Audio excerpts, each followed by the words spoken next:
ભુજવાસીઓને મળશે હવે નવા નકોર રસ્તા. ભુજ નગરપાલિકા દ્વારા કામગીરી શરૂ.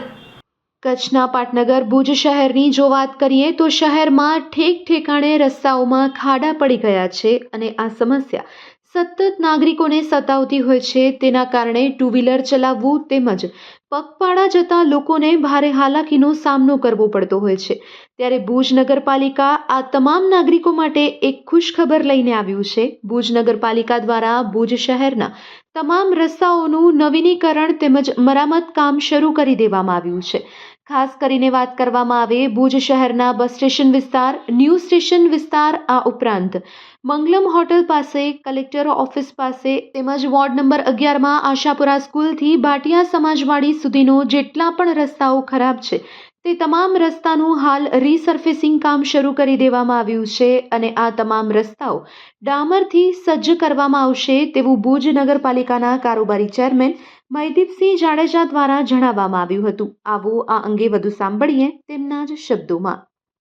ભુજ શહેરની અંદર ભુજ નગરપાલિકાની હદમાં આવતા જે રોડો છે તે તમામ આપણે રીસર્ફેસિંગ કર્યા છે.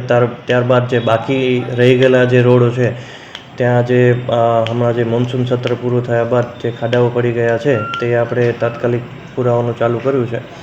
ડામર રોડનું મહદઅંશે કામ ચાલુ છે. વર્ષો જૂની જે સમસ્યા હતી 2016માં શાયદ એ પાવડીવાળા મામાથી કરીને ત્યાં આશાપુરા મંદિર સુધીનો જે રસ્તો ખૂબ ખરાબ હાલતમાં હતો તે આખો રીસર્ફેસિંગ કરેલો છે. ત્યારબાદ બસ સ્ટેશન પાસે પણ બસ સ્ટેશન પેટ્રોલ પંપ પાસે પણ ખૂબ ખરાબ હાલતમાં જે રસ્તો હતો તે પણ આપણે ડામરથી સજ્જ કરેલો છે. આવનારા દિવસોની અંદર ન્યૂ સ્ટેશન રોડ છે, ત્યારબાદ રામધૂન પાસે છે, ત્યારબાદ આપણે કલેક્ટર ઓફિસ પાસે છે, ત્યારબાદ આપણે વોર્ડ નંબર 11માં ખાસ કરીને આશાપુરા સ્કૂલથી કરી અને જે આખો મુખ્ય રોડ છે આશાપુરા સ્કૂલથી કરીને ભાટિયા સમાજવાડી સુધીનો અને ત્યારબાદ નુરાની સ્ટીલથી કરી અને ચંગલેશ્વર સુધીનો તે આખો રોડ આપણે રીસર્ફેસિંગમાં લીધેલો છે. જ્યાં જ્યાં પેચ કરવાની જરૂર પડશે ત્યાં આપણે પેચ કરીશું.